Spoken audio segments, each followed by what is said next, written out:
Welcome to Camp Chaos, where we celebrate the wild ride of modern womanhood.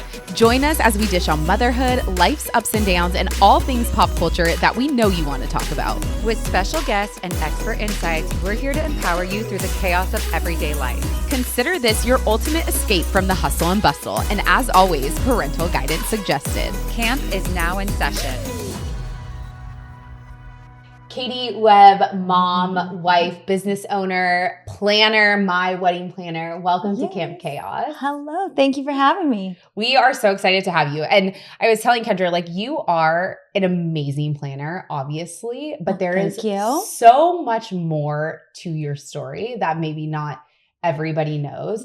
And I think a lot of that, when I was looking through your Instagram and stuff, a lot of it comes back to RAD Camp. And I don't think people know the origin of RAD Camp, how it came to be, even what is it kind of thing. So let's start with RAD. What is RAD and how did this come to be? Yeah. So RAD Camp stands for Rising Above Disabilities, and it is a summer camp program for kids and adults with developmental disabilities. So we see Down syndrome, autism, cerebral palsy, pretty much anything. And it came to be just from my business partner, Megan. So her and I co-own Intertwined together. And we just found this passion for the special needs community in high school. We had volunteered at another camp, similar concept, fell in love with it. I thought it was a one summer, good for your resume kind of thing. And that was in 2002. I've never missed a summer camp since then. Mm. So we've been going forever. But we knew that we wanted to do more. There is a huge need for services, especially here in Southern California, for the developmentally disabled community. And we had known that we could do events. And so we were like, why don't we continue planning these camps and encourage more participation and grow this camp community for the special needs world. So wait, in high school you attended this and then you're like, oh, I'm going to do this? We attended something similar. When I was in high school, I was not thinking that way. I was not thinking this way either. At the time, I was You're an thinking, Earth angel. No. Stepping back, we went to an all-girls high school. So one, this was a way to meet boys of volunteering at this camp. So Correct. Earth angel, I am not. And then two, I thought it'd be good for my college resume. So I was in it for a personal reason. And then three, I have an uncle who had cerebral palsy, and so I wanted to know what his life was like. My mom's family is Canadian. They lived in Canada. I only saw him once when I was 3 years old, so I had no idea what his life was like. So this was kind of my inside scoop of seeing my uncle. So that was in high school, and then I just kept going. It was so much fun. I loved the community there so much, and we volunteered at that organization. But it just wasn't, things weren't going where they needed to be. And then we started RAD Camp. We wanted to do more than what we were able to do at the other place. Well, I feel because I remember that in high school, everybody wanted to do that because it looked good on the resume. But then to what you're saying, there's something about this community of disabled people that people feel so connected to once they experience what their life looks like for the first time. There's something that keeps calling the volunteers back every single time. What is it about this community that keeps drawing you in? It's magical. I have no idea. there's not something that I can pinpoint it. But RAD Camp, we say in the nicest way possible, it's kind of like a cult. Once you get in, you're I have to be there. I have to come back. I have to experience this again. 99% of our campers come back every summer. So I've seen people there for years, since the beginning of RAD. They've come back every single summer. We have volunteers who have come back every single summer. So we are a family that is built around this passion for the disabled community. And RAD has been around for how long now? We just celebrated 10 years of RAD. Oh my God, that's amazing. Yeah. Okay, so I got married in 2019. Yes. You got married a couple months before me. Yeah, 2018. And then a couple months after, when we were having another meeting, you're like, I adopted a baby boy and he's going to be at the meeting. I'm like, Katie, what? Yes. What are you talking about? Yeah. And I think, we talked before, a lot of people probably assume that you had a difficult journey into motherhood and that maybe you couldn't get pregnant. And I want to leave the floor open to you to say what happened in your journey with motherhood. Yeah. That's something I'm always asked or I get empathetic looks. I'm so sorry. How many times did you try? Did you try IVF? And I'm always no, it's kind of a really personal question to ask or to assume. But this was always my choice. And it was always something that I wanted. from the time I was 3 years old, I remember telling my parents, I'm going to adopt one day. Wow. So it wasn't until I met Tim and then came into this disabled community that I was like, okay, we're adopting someone with special needs. That's when that was defined. But the idea of adoption was from the get-go. As long as you can remember. As long as I can remember. I don't even know if I have a memory from being 3 years old, but the fact that you have that core memory. And then also for you to find a partner that is like, yes, I'm willing to adopt somebody else's child and raise it as if it's my own. Yeah. And somebody with special needs. Yes. Yeah. So Tim and I met at camp. So we met at the camp when I was in high school. We were friends for 15 years before we started dating. I said I would never date him. Here we are now. Two kids. Yeah. Married for 6 years now. So it was something that we talked about, I think from like date number 1 was like, just so you know, I'm not really into having my own kids. And he was like, I'm cool with that. Like he was in it from the beginning. So it was something that I never hid. I was very open about just because I felt so strongly about it. Yeah. About adoption. Mm-hmm. So let's get into the adoption process. Yeah. I don't know a ton about it other than like what I've seen in the media or what I've seen in movies. And I don't think it's probably the proper depiction of what the adoption process looks like. But what was the adoption process for Alex specifically? And like, is it different when you're trying to adopt someone with special needs? Yeah. Alex was very different because Alex kind of fell on our lap, which talking about timeline. So we were married in November 2018. Alex was born in July 2019. We heard about him in September. So he was a couple months old. And we heard about him through my husband's boss. And he had heard about him through a friend of a friend. And so they were just kind of asking if we knew anything about his disability. They knew about RAD Camp. They knew what our involvement was. So they were like, maybe you could talk to them, help them like figure out this community. Like, meaning the parents, talk to the parents. The birth parents. Yeah. Wow. So we had originally been connected just to connect about the disability community. Like, what is it like? Talk to them about RAD Camp, show them like other things that are in the world. So not knowing they were considering giving their child up. I knew they were considering it. We had known that. But at the time, Tim and I hadn't even started the process of adopting. And I had heard it took years. Like, so this was like, we had said in 2019, we'll start talking about it, but not until then. This is still 2008. Or this is 2019. We were going to talk about it in 2020, which we know what happened in 2020. So it goes full circle. But yeah, so we went and met the birth parents for coffee. I held Alex for 3 hours. We talked about the special needs community. We left coffee. I didn't think anything of it. 2 days later, the birth mom called and was like, will you guys take him? And and I was in San Francisco. You're like, take him for the night? Take him for a couple hours? Babysit him? Yeah, sure. But no, I was like, well, we don't have anything done yet. Like, we have a lot to do. This isn't what we planned. You know, everyone always has a plan. Mm-hmm. Well, especially a planner. Yeah, a planner like me. Yeah. I'm like, this is not on my timeline. So I was like, we will try to do this as fast as we can. I can't promise anything. Like, please keep looking for other families, but we'll do what we can. 28 days later, we brought Alex home. Wow. Okay. So how do you go through the process of like, yes, here's this family saying, will you take my kid? You're willing to adopt. Like, do you have to hire an attorney? Like, what is that process like? Yeah. Do you go to the state? You have state? to hire an attorney.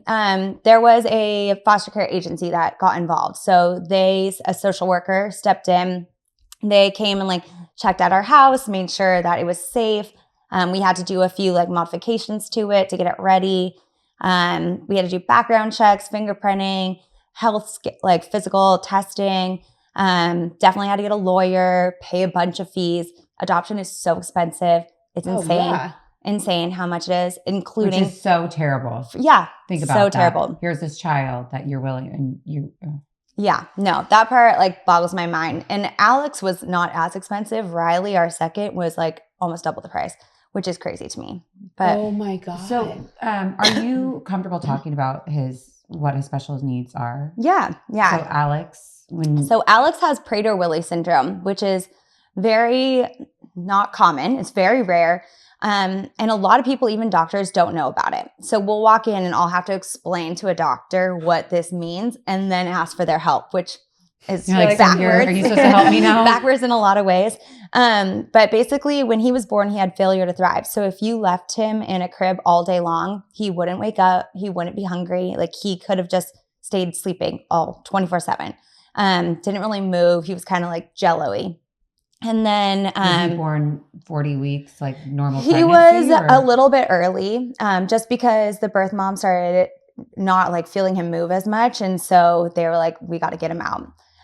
They found out what he had about, I think they said like 5 days later. And that's when conversations started about like what to do next. Is it a genetic disorder? It is, yeah. So he has 2 of his mom's chromosome 15s and missing dad's.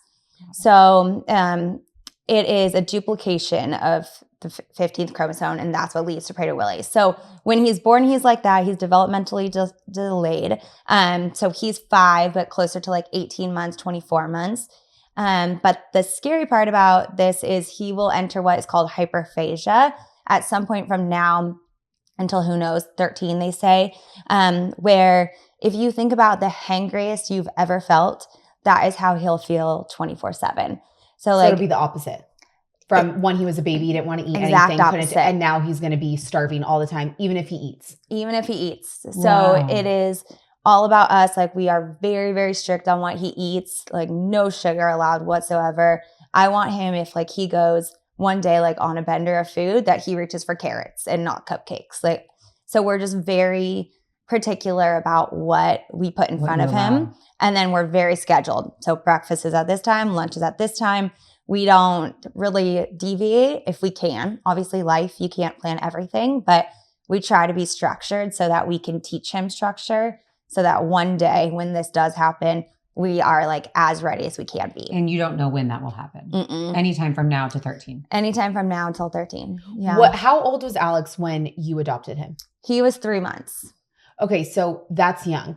Did you have to start figuring out right away? Just like, was it doctor's appointments or did you kind of know? I feel like I've never heard of this. Is this rare? How do you handle this? They knew early on. They did genetic testing. So they did genetic testing when he was in the NICU at the hospital with his birth parents. So they knew pretty quick what was going on. So when we brought him home, yes, he had the number of doctor's appointments was absolutely insane. Like we were probably in a specialist of some sort 5 days a week. And then every day at a therapy center, at least for an hour. Like if our schedule was crazy. So one of the things I say about 2020 with COVID was like, thank God it happened for us because I got to put a pause on events and be able to focus on Alex.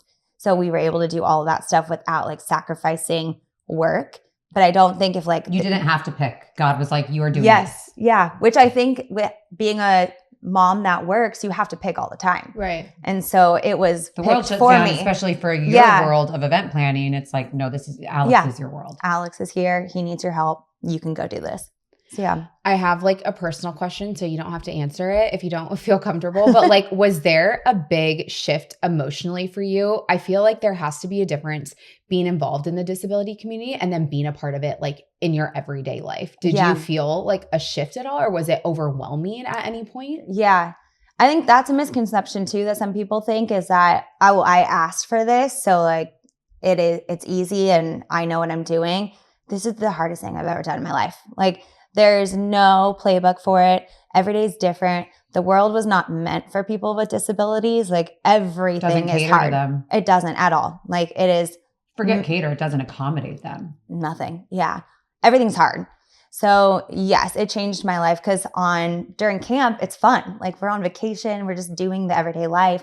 I don't deal with all the doctors, the insurance, what the world thinks of my son. Like none of that stuff is happening during camp, but it does every other day of my life.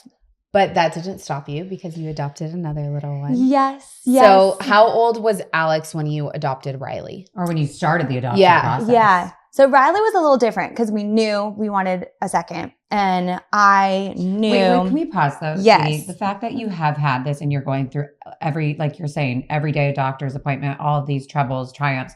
And then you're like, I want to do this again. I know. You actually are an earth angel. Yes, she is. No, you truly are. Psycho. That is. Yeah. One of the two. A little bit of both. Yeah. No, but like the fact that you've had all these challenges, like most people be like, I don't know what I got myself into and I thought I could do this, but I can't do this again. Yeah. And the fact that you're like, no, I'm actually going to do this again and pay to go through this process. Yeah. I don't know why we pay to go through the process. That's always so weird to me. But yes, when thinking about adoption, I always knew I wanted to adopt a baby with Down syndrome. That was like always my number one. So when Alex came around, and this might sound weird to some people, I was a little nervous because it was Prader-Willi and not Down syndrome. And I'm like, are we going to love him still? Like, is this going to be hard? And yes, it was hard. Yes, we absolutely love him. But I still had that, like, I have to have a little baby with Down syndrome. So we started talking to, there's a network called the Down Syndrome Adoption Network, and they specialize in Down syndrome adoptions. And so we started talking to them. And so then we were connected with Riley. What is it about a baby with Down syndrome that like you wanted to pursue? Is it because you've worked with so many people with Down syndrome through RAD, or is it just, what is it? Because for people who are like me, who maybe haven't been exposed to a ton of people, like what are we? Oh gosh, what are you missing? Everything. Like Riley. The joy of life, right? It's like they see the world through like heart-shaped glasses all the time. Like they just want to love you. They want to dance. They want to party. They want to like be the center of attention. Obviously not everyone, like some people with Down syndrome are quiet and shy, but a lot of them are very lively and loving and kind, and they don't judge. And it's just, they live. Every day is Disneyland. Every day is Disneyland. Christmas Disneyland. Riley literally lives like our whole world is the happiest place on earth. And so he like wakes up like a rocket, ready to go, goes to sleep, ready to go. Like he's just so happy all the time. Okay, so how long was that process adopting Riley? So we had started talking to the network, I think it was like July-ish. And then we had been presented with a baby girl in September. It didn't end up working out with that family. And then be hard too. I was going to say, do you get connected to like the babies that you're... You don't get to meet the babies, but you get to see a picture. And I still have this picture in my computer because I was like, I love this baby. Like she was just the cutest. But her parents ended up keeping her, which I'm like, wonderful. Amazing. But Riley came next and we got his picture. It was in an email, explained the story. I was inside our house. Tim was working from the garage where his office is. And he comes in and I don't even say anything. And he just looks at me and he's like, that's our son, right? Aww. And I was like, oh yeah, that's him. So we reached out right away. I was like, yes, we're interested. Like, please add us to the list of families. You have to create a PDF of like who you are. So we sent that in, which no pressure. Like, how do you explain your family on like a college essay? Literally. To get your We put like the happiest pictures and like, you know, I don't know, like, what is this family looking for? What are they going to resonate with? So you kind of like wonder what you add in there. Okay, can I ask you a question? Yeah. I feel like everything we're asking is very personal. So if there's ever anything, you're like, no. We're an open book. Do you look at the parents that are willing to give up this joy and think like you have no idea what you're missing out on? Mm-hmm. Like, how do you... Yeah. Like, how do you sit there with this family? I don't know why I want to cry right now. It's like, how do you sit there with this family and think like, you are so silly to give up this amazing little person? But thank you for giving it up because it goes to your family. With both, I walked away knowing they were safer with us, which made me, and we still have relationships with both families. So with Alex's birth parents, we still talk to. They come and see him a few times a year at our house. They send Christmas cards, holiday cards, like they're still involved. Riley's family's a little different. Dad was not in the picture. But we still talk to mom. He was born in Florida. So ironically, Alex's main doctor is in Florida. And we were supposed to go out and see her the week that we found out we needed to go pick up Riley in Florida. So it just like all worked out. So we go now every year to see Alex's doctor and see Riley's birth mom. So, So you'll keep her involved. Yeah. Well, we always keep her. We send pictures to her. We keep her posted. But she unfortunately wasn't in a place to parent him. And I knew if we took him home, we could put him in a very safe community. We could get him services. We could take care of him. You had the resources. Yeah. And don't. She did not. Yeah. So she did the right thing. Yeah, she did. So when did you find out that you were going to get Riley? We found out we were going to get Riley on the Wednesday before Thanksgiving. Oh, perfect. They called us that morning and they're like, can you come today? And I was hosting Thanksgiving the next day for like 30 of our family. And I was like, I cannot come today. I have to figure out Alex too. Cause like in Florida, you have to go out there for 2 weeks to a month. They don't tell you how long. So you just have to go there and stay until California and Florida talk and confirm that you can leave the state. So I was like, I have to arrange a lot of things. This isn't just, I'm going to go pick you up, see you tomorrow. Right. I'm going to go to LA, grab him, come on back. No, like I need to get on a plane across the country. Yeah. But Alex was the hardest part because he had, like I said, he has so many therapies, so much, like we had nannies. I had to figure out what Tim was going to do with him because Tim was going to stay and I was going to go. So I ended up going on the first flight out Friday morning. It took all day. Did you host Thanksgiving? I did. I hosted Thanksgiving. Yeah. We hosted Thanksgiving. We cleaned it all up. I like got the house back to normal, which thank God my husband loves cleaning. So he like actually got the house back to normal. Okay, perfect. Thank you, Tim. Thank you, Tim. I like packed for the trip, got on the plane, got out there Friday night. I think my flight landed at like 7:00 in Florida, went straight to Bye Bye Baby, bought a car seat. I'm like, I need something to pick up the baby.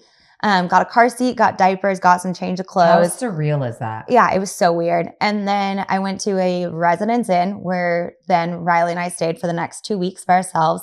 And then I picked Riley up the next morning. Yeah, it was a very interesting experience. And how old was Riley at this time? He was 3 weeks. So he was little. So how does the adoption process work? And maybe you don't have the answer to this, but like, aren't there some people who like can adopt before the baby even arrives? Versus like, well, you started the process before or no? Well, Riley's situation was interesting because there was another family who had said they would take him, but they didn't know yet about the diagnosis. So when he was born and they confirmed. Yeah. Okay. The mom hadn't gotten prenatal care. Like it was a whole situation. So he was born. They found out like that week that he had Down syndrome. They did a bunch of testing, make sure his heart was safe and all that kind of stuff. And then the other family decided to pass. And so then he went back into the foster agency technically. And that's when we found out about him. Okay. So like technically the mom always knew that she was going to. The other family was pre-picked and they were there when he was born. Yeah. Which is so crazy. Like I got pictures from them. I now know who they are. We got pictures from it because they were there. Wow. Yeah. They passed. Yeah. Yeah. So does an adoption agency have to disclose any disabilities before? Because I know like with me and my pregnancy, I got my genetic testing in pregnancy early that I would know if the baby has Down syndrome. Yep. Would they disclose that before an adoption process? But if they don't do genetic testing. But they didn't know. Yeah. Yeah. So she thought, I'm pregnant and I'm just not in any shape to take care of any baby. Right. Not a baby with special needs. Just I'm not in. Yeah. I just can't parent right now. Got it. It's not like because this is a baby with special needs, I can't do this. Right. She was already not going to parent. But then there were just added layers once he was born. Okay. So you get Riley, you make it home after 2 weeks. Riley is a month old at this point, right? Mm-hmm. How old is Alex when you bring Riley home? He is 3. Okay. So let's talk about like life with 2 boys with disabilities, because that has like, we both have 2 kids and we feel like our heads are spinning. Yeah. Like I can't imagine adding this layer of things on. So for Riley, what is it like for a newborn in the newborn phase with Down syndrome? Yeah. We got very lucky with Riley. So like 60%, I think is a statistic, can't say that word ever, have heart issues. So a lot of them have pulmonary issues. They are in the hospital a lot of them have surgery. There's a saying, it's called the zipper, that you'll see on a lot of kids with Down syndrome, that they've had like massive open heart surgery. Riley had nothing. Literally, he had a club foot, which it was a situation, and there was casting. This is where we've talked before about the casting and the braces and all that. But compared to Alex, I kept looking around being like, what am I missing? Something's not right here. I kept telling the doctor, I'm like, we're missing something. I know we're missing something. And she's like, no, he's healthy. Like, he's good. Yeah. So he's just a kid who happens to have Down syndrome. Yeah. Wow.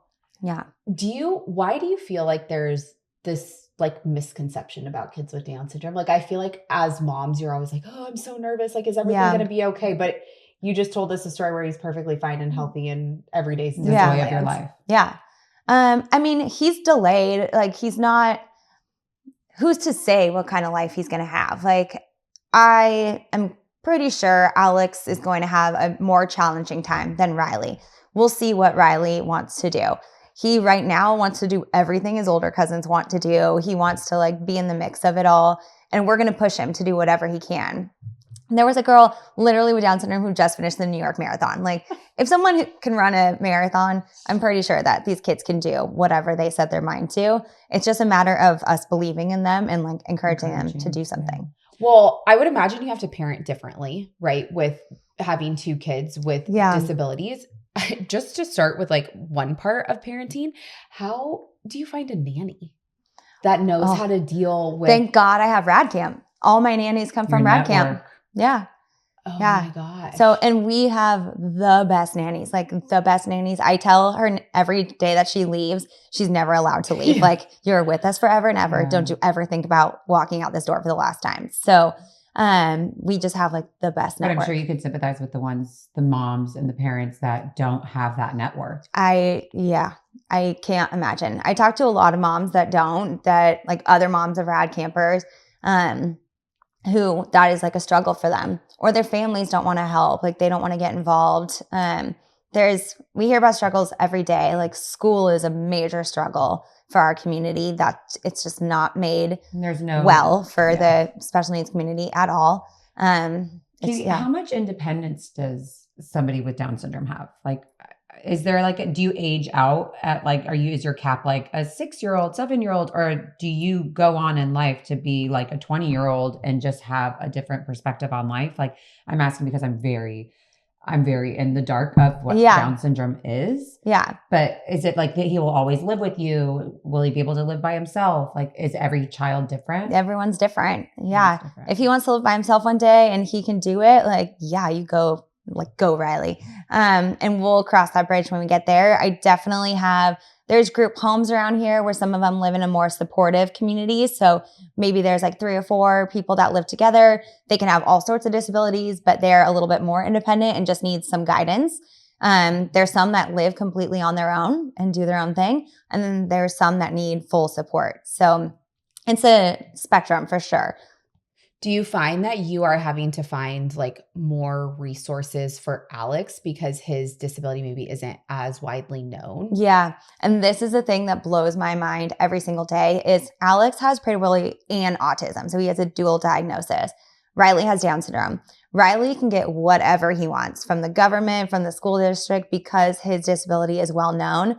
Alex can get nothing. Like, not nothing, but like it's very limited compared to Riley. So like we fight. Because Down syndrome is more common. Yeah. They're like, oh, I can check that box. That's on the list of things. Right. Prader-Willi syndrome, that's not like on what? the list. Well, when you said it, we're like, wait, what? Yeah. People are like, oh, that must not be a big deal because it's not on my list. I'm like, oh, actually, it's a really big deal. Bigger than Down syndrome in this case. Yeah. He needs a lot more support.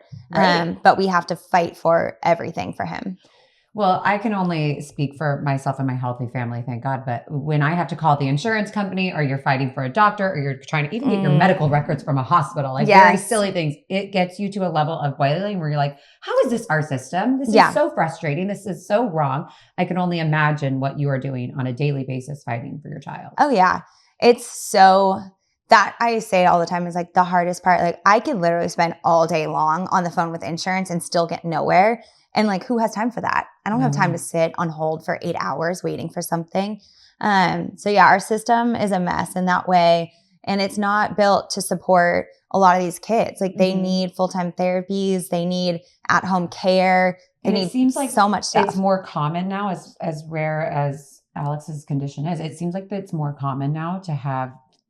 When we were growing up, I don't know about you, but I didn't know anyone that knows somebody that it's like so twice removed of maybe somebody that has a genetic disorder. Now I can tell you 3 friends that have kids with genetic disorders. Yeah. It seems like it's so much more common, yet we're doing nothing to support them. Yeah. I feel like when we were growing up, ADHD was a big thing, or ADD. I felt like that was like well talked about. Now it's more autism. That's talked about a lot more.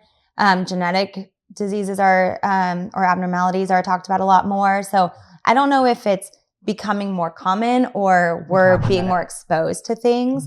It could be a little bit of both. But no matter what it is, the world has not adapted to that. It's still the same as it's always been. When did Alex get his autism diagnosis? So we got it. We went to go find it because we thought he had autism. It was like What were signs? I knew. We're like, tell us. Early on, so he stems, we call it. So he likes sensory things. So he will say the same thing over and over again. He'll stomp and like walk. So like back and forth, so that he can as soon as he started walking. Yeah. When he was little and wasn't walking, he would take cards and like flash them in front of his eyes over and over again. So like he would never make eye contact. He wouldn't really talk to you. So we knew, we're like, this is definitely autistic tendencies. But when he turned 3, you age out of regional center technically if you don't have what's called a Lanterman diagnosis. And that basically means your diagnosis will never go away. And they were telling me his Prader-Willi would one day go away. I'm like, first of all, you know nothing about what you're talking about. It's genetic. It's in your genetic. genes. We do not grow new genes. Yeah. And so we fought to get the autism diagnosis because that is covered in the Lanterman Act. They say that cannot go away. So if he got that, then he could gain more support. So it was like a whole process. And by support, like what is the system doing in terms of support for Alex? Yeah. We wanted what was called ABA, or it's behavior therapy basically. And so it's in-home support. So he can never be left by himself. Like you have to be near him all the time. And that's impossible. Like when you say left by himself, like he can't be in his bedroom and you're in the kitchen doing dishes. Is that what you mean? If I'm watching the monitor, like just so that I can see what's going on. But you have to have eyes on him. Yeah, you have to have eyes. He doesn't know anything about danger. Like nothing's going to scare him. He doesn't know to be scared. Well, and when they get bigger, already these little ones are like, you worry so much that they're climbing, but like when you get bigger, you fall harder. You do things a different, it's like a 5-year-old in an 18-month-old brain. Right. And then I have to think about the food part. Like if I leave him in the kitchen, is he going to get into the food? Is he going to eat everything in the pantry? Like we have to keep those things in mind. So like he just has to be watched all the time. So specifically with Alex, did they give you any tips of like, how are you going to be able to like tell his brain to not want to eat like that? No. It's just going to be something that you're going to do trial and error with. Yeah. That's just why they tell you to strategize early on, like with the no sugar, really watching his like carbs. Like I say all of us should eat like Alex, like perfectly balanced macros. So what does he eat? What does his day look like from morning to night? Yeah. It's like the Mediterranean diet. So in the morning, he has eggs, he has a little fruit, he has like the smallest little piece of an Ezekiel bread with some avocado on it, and that's breakfast. For snack, he'll get like some cheese and salami. Lunch is like another small piece of bread, turkey, strawberries. Low carb, high protein, good fruits and vegetables. Carrots, bell peppers. It's pretty much just like very, very balanced. And so then no carbs at night. When he eats, is he like starving at this point or not yet? He is definitely more interested in food than I would think a normal toddler or typical toddler. But at the same time, like I know with a lot of my friends who have toddlers that have typical eating, they want snacks all the time. Mm-hmm. And like that's just a thing that toddlers do. So we are paranoid because I'm always thinking, I'm like, is it today? Is it today? I bet. So I am very hypersensitive to it. So I don't know if it's more so than anyone else. It's just because my brain is so like thinking about it. Red flag. You're waiting for the yeah, I'm just waiting. Do you are you nervous about how like to balance Riley and Alex when it comes to the food thing? Because Riley can eat like a normal person. Well, like you right? said that you have cousins, you go to family, like, especially we're at the holidays, like you go to parties. The holidays are hard. It's very interesting. And Riley doesn't eat anything. Like so he's like a normal kid. Yeah, he's so picky. They're trying to shove food in. That's my kid. So picky. And it's like the opposite things I could feed Alex. So like one day this is going to come back and bite me when I'm like, no, Alex, you can't have that. Right now he doesn't care as long as he has his food it's fine. But I should be with the picky eater. Yeah, feeding them the same thing. Yeah. Well, my sister and I were actually just talking about this, and this has nothing to do with what you're going through, but she would always say like, Austin, he never ate. And my mom would give him like all this junk food, like whatever to make him bulk up. And she would look at him like, I would kill to eat what you're eating. Yeah. Like, I'm trying to take this weight off. And it's like, but it's hard being in the same household and like eating different things. And I remember Brendan like struggled with trying to keep weight off while Austin was trying to put it on. And it's like, how do you handle that as a parent? Because you're like, parenting the same way, but it's like completely different. Yeah. Needs. Yeah. And then you add a full layer of special needs on 2 different special needs. Yeah. My husband and I say, like, right now we'll go out to dinner and I'll order like a side of fries. I'm like, this day is ending soon. Like there is a countdown on the day of ordering fries. So like we order the fries, like knowing one day it's going to change. Yeah. Because Alex can't have that. Yeah. Cannot have that. So because what will happen if he does? Like, will he just like fixate on that? He will love the taste of it. Like I don't want him to fall in love with them. Yeah. Like who doesn't love French fries? But they say there was this interesting study, and I don't know who did it. So like, don't ask me the scientific part of it, but they put 2 brains together and they did scans, and it was a child with PWS, which is Prader-Willi, who had sugar, and a person who did coke and cocaine. And the brains did basically like the same thing. So his body just does not know how to regulate sugar and calories and all that kind of stuff. So it's just keeping it out of his system. Yeah, that's better. Don't even expose him to it. What will schooling look like for them? Yeah, schooling has been one of my biggest challenges this year. We had Alex in another school that ended up not working out. It was for the special needs community. It was great in concept. Like they had therapies there. It was all kids in like different levels of different abilities. It was a perfect concept, terrible execution, which was disappointing.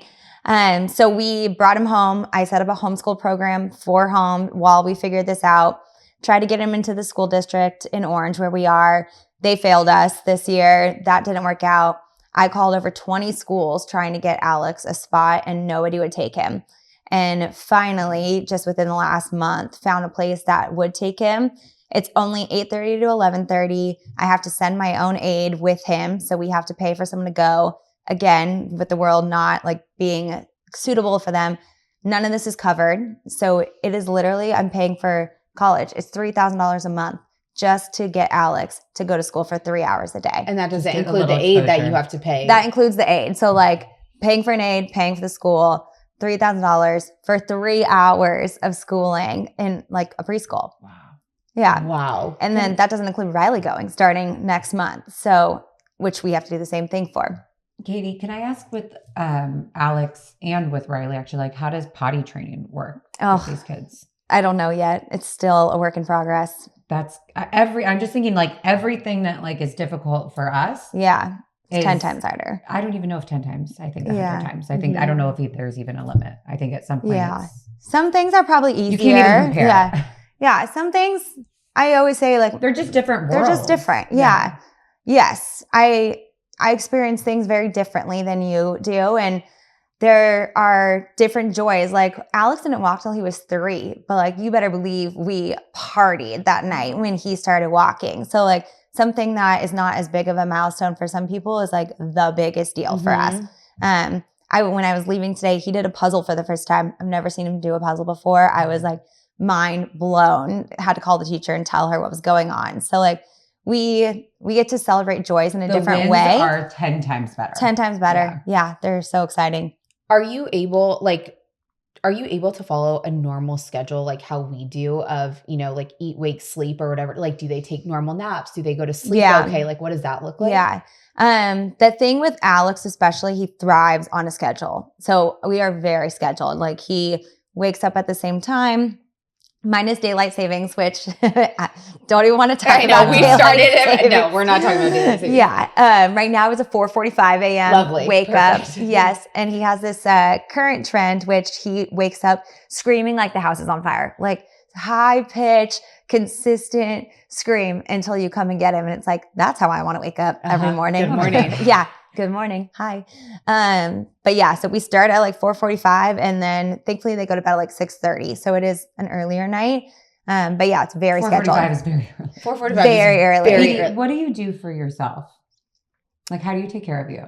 Oh, that's a great question. Yeah, I would love to know. Yeah, I mean, I do. And my husband and I, because of our nanny, literally because of her godsend, we make it a priority to like go out, hopefully once a week, just get like a quick drink, dinner, come home. Otherwise, I'm big on running. Like that's my outlet for sure. Red wine is always nice at the end of the night. But yeah, You have your vices. You have your things. Just find small moments here and there. But what I think is crazy is like every new industry I'm exposed to, I'm like, oh, I should be doing that. Like every time I text Kendra, I'm like, we're in the wrong business. We need to be doing this. Yeah. So then when we went through wedding planning together, I'm like, oh my God, her job is so cool. Like I want to do that. But then I also didn't realize like how many hours that you are working. Like you work insane hours. Yeah. So now knowing, like, because I knew you as a wedding planner before you brought your boys home, now knowing how many hours you work and having your 2 boys, there is no possible way that you're sleeping or like my sleep score is low. Yeah. I don't know how you're functioning. So like, how do you balance out being a wedding planner and like, hello, weddings? I think you were at my venue at 7 a.m. and left at like 4 in the morning. Yeah, probably. You guys like to party. But like, how does that work with this lifestyle with the boys? Has it changed? Yeah, it's changed a lot. I mean, again, the nanny, my husband, can't do it without them. And I have a dream team at work. So my business partner is amazing. I'll call her and be like, be there. Hitting the fan here. Yeah. Like, you have to help. And she's always like, yep, got it. No worries. Like anyone on my team will jump in if there's something happening with the boys, which is awesome because you just never know when something's going to go down. But it's definitely changed my priorities. Like I will say no to clients now. Like I will set boundaries, which I never used to do. But some days I miss out. Like this weekend, we have a giant wedding. It's a 4-day install. I'm going to be gone from Thursday through Sunday. I know it's going to be an amazing wedding. I'm going to be super proud of it, but I'm going to miss Riley's 3rd birthday. Like, so that part sucks, you know? But I have a really successful company and I have to make sure that is working. And if I have to miss that I can do a Sunday family birthday party, like we'll make it work. Yeah. What's so incredible is that you have Tim and like a husband and that your marriage has stayed so strong because it is hard having 2 kids who are healthy and keeping your marriage strong. But like to know that you can go execute this wedding over 4 days and know that the boys are handled and Tim's there, like that has to be a very good feeling. It is. Megan, my business partner, always says, she's like, marriage is easy. Kids are hard. Like once we added kids, that was a whole different thing. Element. Everything changes. Yeah, everything changes. And I think it's taken a while for that mindset to switch that like, oh, our life is not only about us anymore. Like we do have 2 other people to think about all the time. But yes, we have a great partnership. He is awesome, great dad. So that makes it a lot easier. One more thing to wrap up with the boys before we move on. Like what does their future look like? And like how do you imagine their future as their mom? Yeah, I don't know. And that's kind of the crazy thing. Like I talked to some of my friends with kids and they're dreaming about college and one day them getting married and like moving away. And I don't have those dreams necessarily because I have other dreams for them. I have other dreams for them. Yeah. And I also don't want to set my expectations and get disappointed. Like I want to be realistic, but also set them up for success for whatever they want to do. So we have a lot of conversations, Tim and I, about like, how can we add on to our house to like make an apartment for them? Or if we are moving, we are looking at moving this summer, where can they go? How do we give them independence? I don't know what that looks like yet. We'll be ready and willing to do whatever. Any door they want to knock down, I will be the first to be right there with them. But I don't know what doors those will be. Yeah. I can imagine that RAD has changed a little bit for you since having your boys and like just knowing the ins and outs. Yeah. Alex does. Yeah. Riley will probably go this summer. Yeah. I know. It's crazy. How has RAD grown and like how do people get involved? RAD's grown a lot. I have been able to talk to the parents a lot more now because I'm like, I get it. I see you. I was on the phone with insurance too this morning. Yeah, I got you. When we came back from COVID that first year, we hadn't done camp in person for 2 years. And these parents, the exhaustion on their faces was so obvious. And I was like, I see you, I feel you in every sense of the word. And then when they came back 6 days later, how they literally like less wrinkles, less gray hair, pep in their step. I'm like, oh God, what we do is so important. Like they needed this so bad. And so it gives me new energy knowing like what I deal with every day, that we need this camp and then some. But I also think what the great thing is, like it shows other people that aren't exposed to the special needs community how special it is. Right. And so the more campers we get in, the more counselors we get in, the more people who are impacted by the magic of RAD and the disabled community. And that's what's important to me. And for people who don't know, for the campers, are they just going each day? Like they don't stay the night? No, they stay the night. They do? Yeah. Wow. Yeah. So they come on a Sunday typically, and they stay until Saturday. So the parents get that whole week off, and then they're paired one-on-one with a volunteer counselor. So they know like your kid is going to be well taken care of because they have this 1 or 2 people dedicated to them. We have 24/7 nursing care. We run a special diet kitchen. This is the biggest event. It is everything. Yes, that she does. Yes. Wow. Yeah. Forget the 4-day wedding. I know. This is. I know. So what we've always done 2 puts weeks. things in perspective for you too of like what really should be celebrated. Yeah, it does. I mean, Sorry, your wedding does not matter. Yes. I eloped. I did not have a wedding. I know she had a very big one, and it was very beautiful. And And you did a she's great planning job. my Yeah. brothers, but And she's I like, I was yes, like, of course it my matters. third Felix wedding coming Yeah, up. you know what though? I will be gorgeous. However, Yes.